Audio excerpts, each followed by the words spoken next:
sobrang nakakabahala yung vision ko kasi ang hirap siyang pagmasdan kasi nakikita ko. Kumbaga parang andun ako pero wala ako, doon ko nakita ko yung mga pangyayari.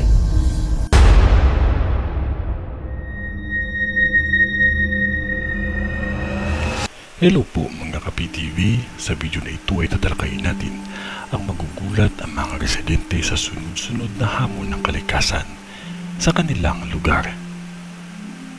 Pero kung ikaw ay hindi pa nakasubscribe sa aking channel, baka naman.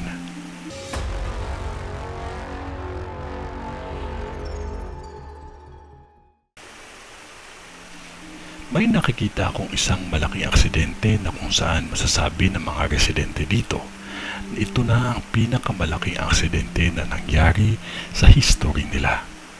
Isang aksidente na kung saan ikakasawin ng mga nakasakay sa sasakyan, sa lupa man, tubig at himpapawid. Aksidente na hindi inaasahan lalo na sa pagbago-bago ng klima at pabigla-biglang pagbago ng panahon. May nakikita akong krimen na halos walang natira na buhay. Animoy sinadyang gawin dahil sa mga isyu na hindi nadaan sa maayos na pag-uusap. May nakikita akong isang malakas na lindol na yayanig dito. Hindi lang pala ito isa o hindi dalawa. Ngunit may lindol na kung saan sa karagatan ito yayanig. Isa ang probinsyang ito ang makakaranas ng pagtaas ng tubig ng karagatan patungo sa kalupaan na nagdulot ito ng matinding pinsala sa kapaligiran.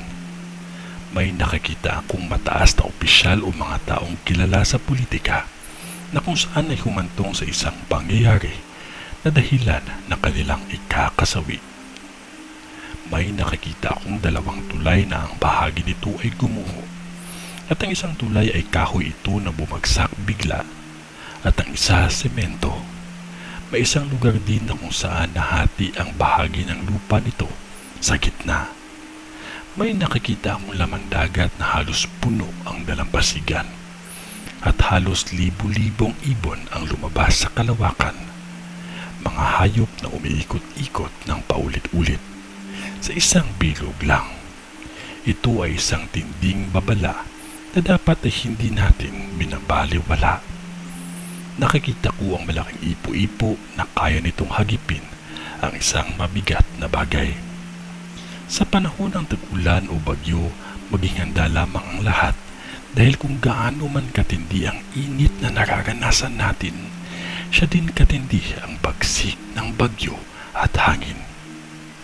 May panahon na magkakaroon ng ulan na walang tigil ng ilang araw at susundan ito agad ng isang bagyong matindi.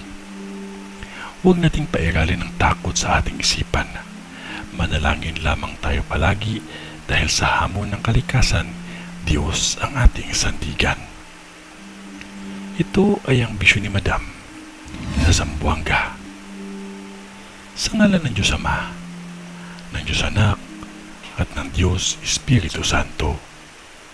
Amen.